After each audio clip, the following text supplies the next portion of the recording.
Welcome to S चांद academy. आप लोग इस समय लखमीर सिंह और मंजीत कौर की क्लास 9th की केमिस्ट्री की बुक का लाइव वीडियो के थ्रू डिस्कशन देख रहे हैं।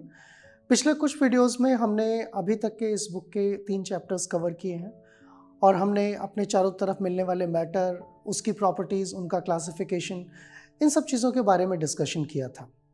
इसके बाद हमने रिसेंट वीडियो में, जो इससे पिछला वीडियो है, उसमें डाल्टन्स की एटॉमिक थ्योरी के बारे में बात की थी और ये देखा था कि किस तरह से जो डाल्टन की थ्योरी है वो मैटर के अंदर के इंग्रेडिएंट्स के बारे में हमें इंफॉर्मेशन देती है।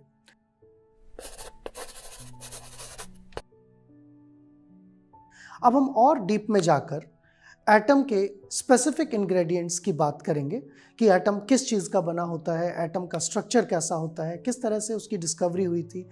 तो इन चीज़ों के बारे में इस वीडियो में बात की जाएगी। तो अब तक हमने एटम क्या होता है इसकी डेफिनेशन केवल देखी।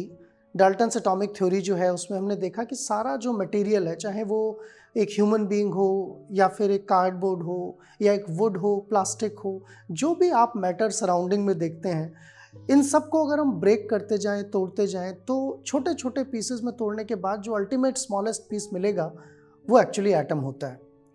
लेकिन आप इस बारे में कितना जानते हैं कि एटम के अंदर आखिर क्या होता है, एटम किस चीज़ का बना होता है, क्या एटम के अंदर भी सब एटॉमिक पार्टिकल्स होते हैं? तो उन्हीं चीज़ों के बारे में जो है हमारा इस वीडियो का डिस्कशन है और इस वीडियो में हम सब एटॉमिक पार्टिकल्स की पर्टिकुलरली बात करेंगे, साथ ही साथ हम मॉडल्स की बात करेंगे जो एटम को डिस्क्राइब करते हैं। So let us start discussion on chapter number 4। Fourth chapter का डिस्कशन जो है हम शुरू करने वाले हैं और इस चैप्टर का नाम है स्ट्रक्चर ऑफ एटम। इससे पहले कि हम इस चैप्टर को शुरू करें, आप यहाँ पर एक पिक्चर देख रहे हैं। You are looking at a picture here and I think एक बेसिक एक्सपेरिमेंट आपने बचपन में सब लोगों ने किया होगा। नहीं किया होगा तो आप कर सकते हैं। Just you can have a simple scale like this. आप सबके ज्योमेट्री बॉक्स में ऐसा स्केल होगा और सिंपली क्या करना है, आपको इसके अपने हेड पर रब करना है। Let's rub it up now. इसको रब करने के बाद if you have small pieces of paper, अगर आपके पास कुछ पेपर के पीसेस हैं and you bring this close to that, you will see that it will be lifting few pieces. ये जो है रब करने के बाद पेपर को अट्रैक्ट कर रहा है, ये देखिए। Now why this is happening, ये क्यों हो रहा है? Any idea? You can do that exercise with comb also. आप कॉम्ब के साथ भी कर सकते हैं। कभी आपने गौर किया कि ऐसा क्यों हो रहा है? इससे एटम का क्या लेना देना, मैटर के स्ट्रक्चर से क्या लेना देना, एटम के स्ट्रक्चर से क्या लेना देना? So there is a relation between that and that has been beautifully explained in this first page. इस चैप्टर के पहले पेज में यही बात एक्सप्लेन की गई है कि एक एटम जो है वो 3 सब एटॉमिक पार्टिकल्स का बना होता है, जिन्हें हम इलेक्ट्रॉन, प्रोटॉन और न्यूट्रॉन कहते हैं। लेकिन एक साथ ये पता नहीं चला था कि एटम के अंदर इलेक्ट्रॉन, प्रोटॉन और न्यूट्रॉन होते हैं, बल्कि ये सिक्वेंशियली धीरे धीरे ये बात पता चली थी कि एटम के अंदर इलेक्ट्रॉन्स होते हैं, प्रोटॉन्स होते हैं और न्यूट्रॉन्स होते हैं। और जो ये हमारा एक्सपेरिमेंट है, जो अभी हमने करके देखा और जो इस फिगर में यहाँ पर दिया गया है, फिगर 1 में, that absolutely tells you that atom के अंदर की कोई चीज़ ऐसी होती है जो निकल कर सरफेस पर आ जाती है। तो इस एक्सपेरिमेंट में हमने ये देखा कि किस तरह से जो स्केल, जब उसको हेड पर रब किया गया, ड्राई हेयर्स पर रब किया गया, तो उसमें स्केल के जो इलेक्ट्रॉन्स हैं, सब एटॉमिक पार्टिकल्स हैं, वो उसके सरफेस पर आ गए, जिससे कि स्केल पर एक यूनिफॉर्म नेगेटिव चार्ज आ गया। और जब हम उसको पेपर के पास तक लेकर आए तो पेपर, क्योंकि पॉजिटिवली चार्ज था, उसने उसको अट्रैक्ट किया। यूजुअली कई सारे मटेरियल्स होते हैं जिन पर एक इनहेरेंट अपना एक चार्ज होता है। सो जो एक्सपेरिमेंट हमने अभी पेपर को और स्केल यानी कि प्लास्टिक को लेकर किया, we can also do with a lot of other things, like you can take a glass rod and you can attract wool, you can rub it on a wool and then you can attract a lot of other things. So the basic idea of this experiment was to demonstrate that there is something inside an atom which is constituting it. यानी कि अब तक लोग जानते थे, शुरुआत में जब एटम की डिस्कवरी हुई थी, डाल्टन्स एटॉमिक थ्योरी जब 18th सेंचुरी में दी गई थी, तो उस टाइम लोग सिर्फ ये जानते थे कि एटम इनडिविजिबल होता है, लेकिन ऐसा रियलिटी में नहीं था। By the end of 18th century and gradually in the beginning of 19th century, researchers began to learn that there are a lot of things which are making an atom. So atom itself is made up of subatomic components and they have been represented here. उन्हीं का नाम यहाँ पर पहले page पर आपको बताया गया है, that is electron, proton and neutrons. So you can see here electron, protons and neutrons which have been demonstrated. Now if you go ahead on the next page, then gradually how electron, proton and neutrons were discovered इसकी बात की गई है. तो neutron, proton और electron की discovery कैसे हुई, ये अपने आप में एक इंटरेस्टिंग सब्जेक्ट है. अगर हम इलेक्ट्रॉन की डिस्कवरी की बात करें तो आप देखिए यहाँ पर we have name of a very famous scientist mentioned called J.J. Thomson. So in 1897, that means by the end of the 19th century, in 1897, J.J. Thomson, he postulated that an atom is containing electron. And how he came to that conclusion, ये conclusion उन्होंने कैसे derive किया, that has been explained with the figure number 3 here at the bottom of this page. And you can see that a tube has been shown which is very popular as cathode ray tube. इस tube को क्या नाम दिया जाता है? This is called as cathode ray tube. In fact, the name cathode ray tube comes from the fact that it is a vacuum tube. ये glass की बनी हुई वैक्यूम ट्यूब है और इसमें एक तरफ नेगेटिव इलेक्ट्रोड और एक तरफ पॉजिटिव इलेक्ट्रोड लगाया गया है. Usually in such kind of system when we add a negative terminal, that is often called as cathode, and a positive terminal is often referred to as anode. So it was observed that a straight ray of light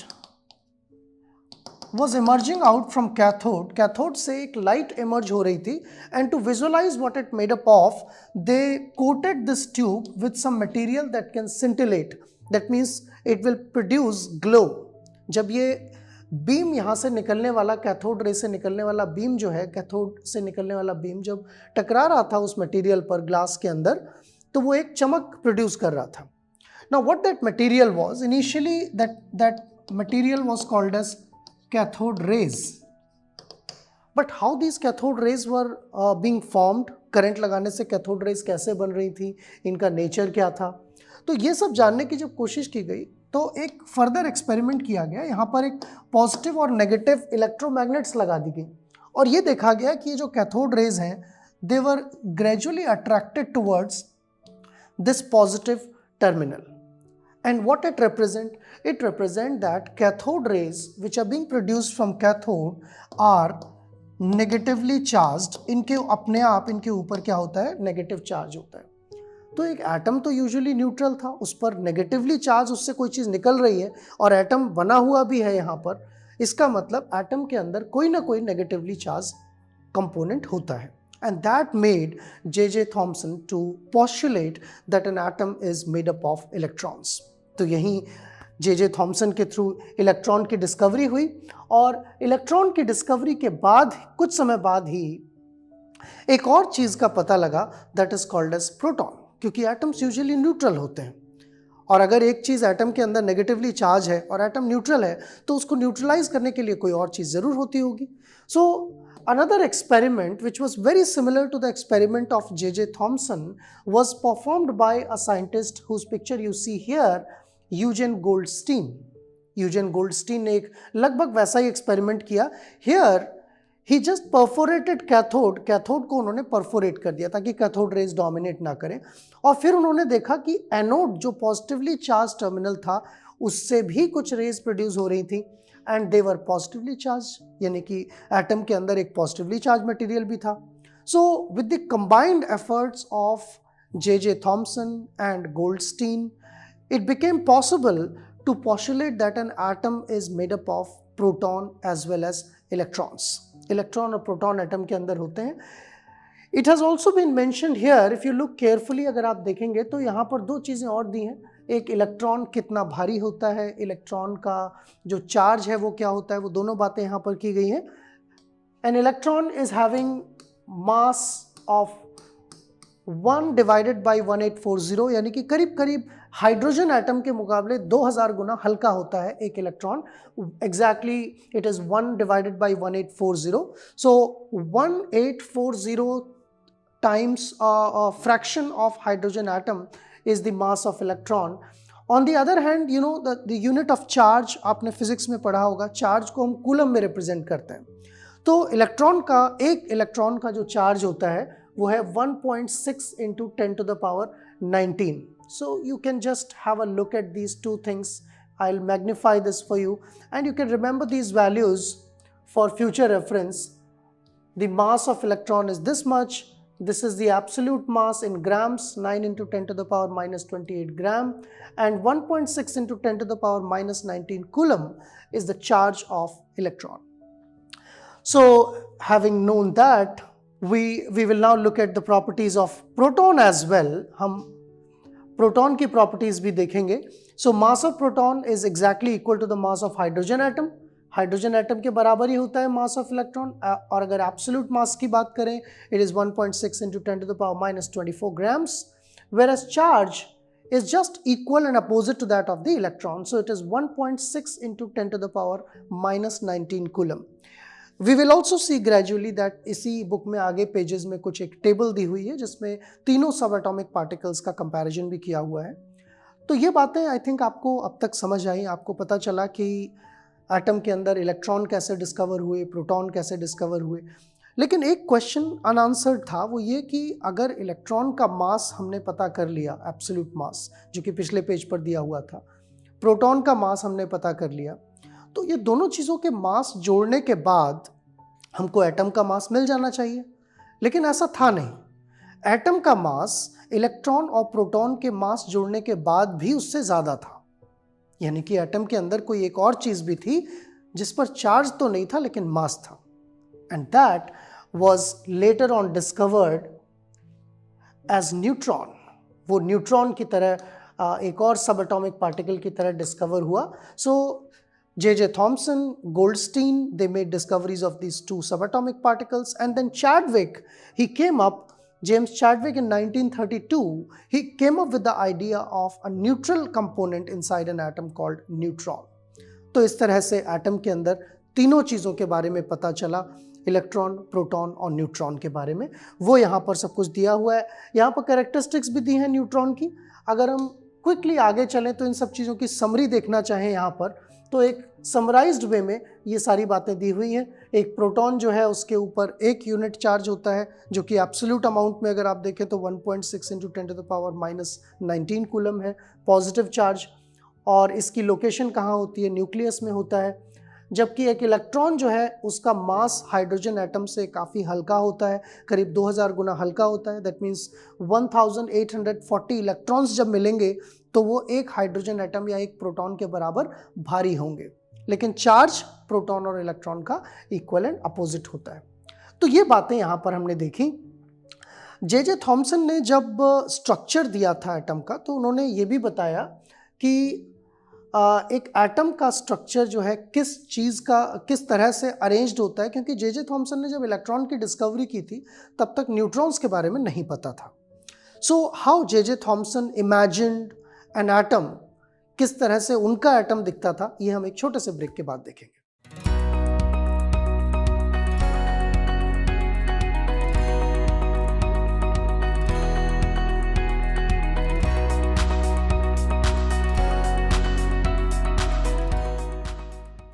welcome back to Eshant academy after the short break. Break से पहले हम atom के सब atomic particles की बात कर रहे थे और हमने देखा कि किस तरह से एटम के अंदर इलेक्ट्रॉन, प्रोटॉन और न्यूट्रॉन की डिस्कवरी हुई. लेकिन जब इलेक्ट्रॉन की डिस्कवरी हुई थी, J.J. थॉमसन ने जो उसको डिस्कवर किया था with the help of cathode ray tube, उसी टाइम लगभग प्रोटॉन की डिस्कवरी हो चुकी थी बट न्यूट्रॉन डिस्कवर नहीं हुए थे. सो विद दीज टू सब atomic particles in hand, J.J. Thomson, somewhere in 1903, he came up with the basic idea or basic structure of an atom. इन्होंने एटम का बेसिक स्ट्रक्चर दिया जिसे हम एक सबसे प्रिमिटिव मॉडल भी मान सकते हैं एटम का. हालांकि कुछ चीज़ें उसमें से आज की डेट में गलत भी हैं, पर उसको हम सबसे पहला मॉडल मान सकते हैं. How atom looks today and how it is visualised today is much different. But historically we should know that how J.J. Thomson proposed the model of atom. इनका जो मॉडल है उसको एक नाम दिया गया, characteristic name was given, which you can also see represented in these beautiful pictures, called plum pudding model. So I hope you understand what is plum pudding. If not, you can look at this picture. आप इस picture को देख सकते हैं. Let me just magnify this for you.